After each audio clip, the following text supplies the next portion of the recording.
I'm one of the top elite athletes in the world, and no one can take that away from me. But there is a possibility Oblique Seville is in the best situation of his life. The greatest 100-meter sprinters of all time. And it's between Usain Bolt and Oblique Seville. I be seeing Seville in the regular season, bro. He be sliding. I said it last year and I'll say it again this year. Oblique Seville is the most talented 100-meter runner we have ever seen in history.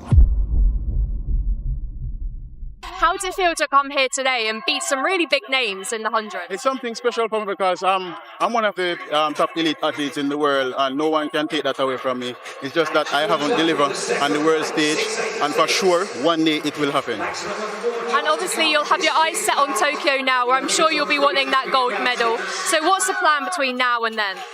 It's all my plan? Yeah. Medal. I said it last year and I'll say it again this year.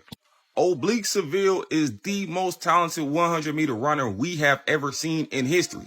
Yes, better than Maurice Green, better than Justin Gatlin, better than Usain Bolt, better than Asafa Powell, better than Johan Blake, better than Fred Curley, better than Noah Lyles. Now, him winning championships and things of that nature is still undetermined. But in sheer natural ability, he's better. And I've explained why previously. Oblique Seville is 5'6". And if you think about it, let's put this into perspective. If you take 3 fun-size Snickers and line them all up long-wise, that's about the height of Oblique Seville. So for 3 fun-size Snickers size dude to be out there running 981 and 983s and 986s on the regular, how, when it comes to natural ability, is he not the best 100-meter runner of all time? Because that's literally defying odds and defying what science says a person of that stature could actually do. His strength and frequency rate and stride length isn't supposed to allow him to even be running nowhere near 9.7. How he's doing it, I don't know. But Oblique Seville, you are on fraud watch though. This is your last year for me giving you a chance to prove yourself. I understand last year you was hurt and the year before I don't know what the hell happened. But if you don't medal this year, I'm through fucking with you personally. I can't speak for nobody else, but me personally, I'm through fucking with you. Despite you being the most, or the greatest 100-meter runner we done ever seen, if you can't medal this year, I am through fucking with you. I never fuck with Oblique Seville again. I never support, bro. And I'm gonna go on a public bashing tour. The question of the hour has been, what type of 100-meter shape is Olympic champion Noah Lyles in? And a couple of seconds ago, we just got our answer. After his 200-meter victory last week, Noah went out to London in the Diamond League today to go up against some more heavy hitters in the 100. See, look, he had to go up against Lesile again. You know, Akani Simbine, he been doing his thing. But the person y'all need to pay attention to is the man at the top of the screen, Oblique Seville. Let me tell y'all how dangerous this man is, okay? So a couple weeks ago at Jamaica Trials, you know, boom, he popped 9.8 in the semis or the prelims. I forgot which one. Everybody like, all right, cool, Oblique, you doing your big one. Keep doing it. And everybody know he fast because, you know, he be making world and Olympic finals. He just don't got no medal to his name. Y'all, that boy messed up his hamstring right before he got on that line for that final. And you know what he ran in that final? 9.8 again. Then he gonna come out to London today and run another 9.8. Y'all see the gap he put on that field? Boy got Superman hammies, okay? Boy, when I tell y'all he took off from that gun and said, come catch me if you can. Again, nobody was touching him. So Oblique, if you see this, go ahead and get your medal this year because everybody waiting on it. Now, what do all of this mean for Noah Lyles? Okay, so I was watching the race on Twitter, and I feel like the biggest difference between Oblique and Noah while they were racing is the simple fact that Oblique just looked like he was in race shape. Again, you got to think about it. That boy is running on muscle memory right now. Oblique specifically, because as I just said, you know, he ran 9.8, messed up his hammy, and then came out and ran 9.8 again. Like, the dude is just operating on a completely different planet right now. And I think the thing with Noah is that, again, he just needs to get into race shape. We already know as track athletes, the difference between being in shape and being in race shape. Noah needs to get back into race shape. So at the press conference yesterday before all the events and stuff started today, Noah was talking about his commitment to, you know, going out to USAs and like racing every single round. One of the biggest reasons is because we know that boy don't like to lose and he don't like to give up titles unless somebody come and take it from him. And, you know, he's like, I earned these titles, I earned these medals. If somebody wants to keep me, you know, off this team, which technically won't be able to happen because he has to buy and vote. But if somebody want to come beat me, like, they gonna have to come beat me. So I think the fact that he is, one, committed to having that mentality, it's gonna help him. And I don't think we have to really be worried about him too much when Tokyo comes around. Last thing I'm gonna say is this, though. If Tokyo come around and we end up with 2 Jamaicans on that 100-meter podium, baby, if you surprised, you just wasn't paying a lick of attention.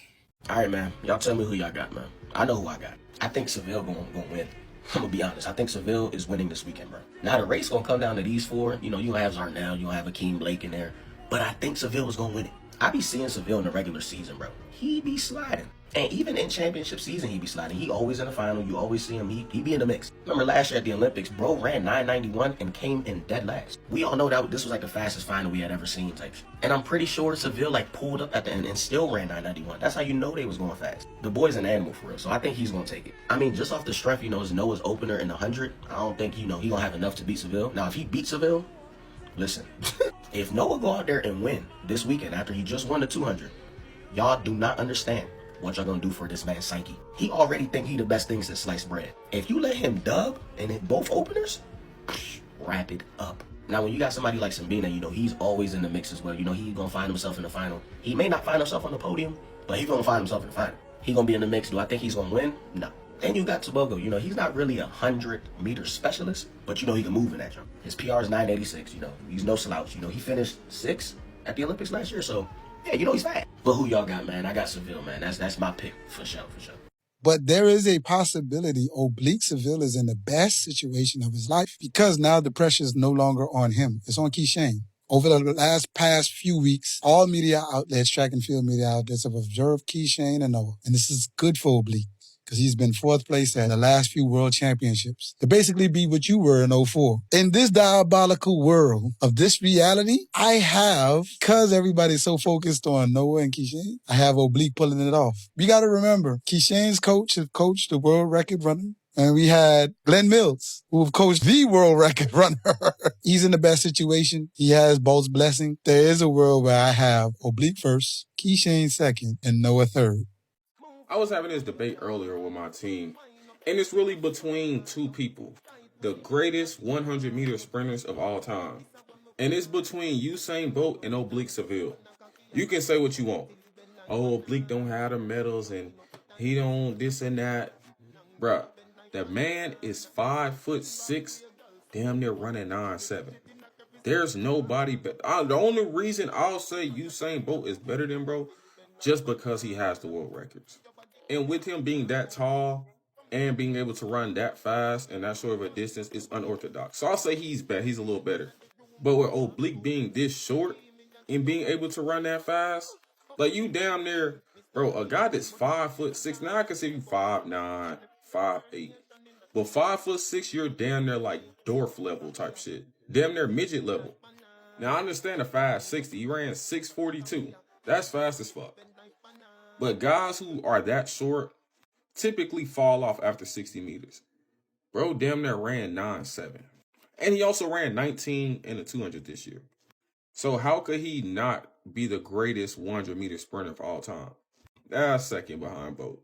But it's a close second. Like, it's not like Bolt just leaving him. It's a close second between him and Usain Bolt. So let me all know what y'all think, if Oblique Seville is totally overrated or what. Let me all know your thoughts in the comment section below. And as always, I'll see you guys in the next video.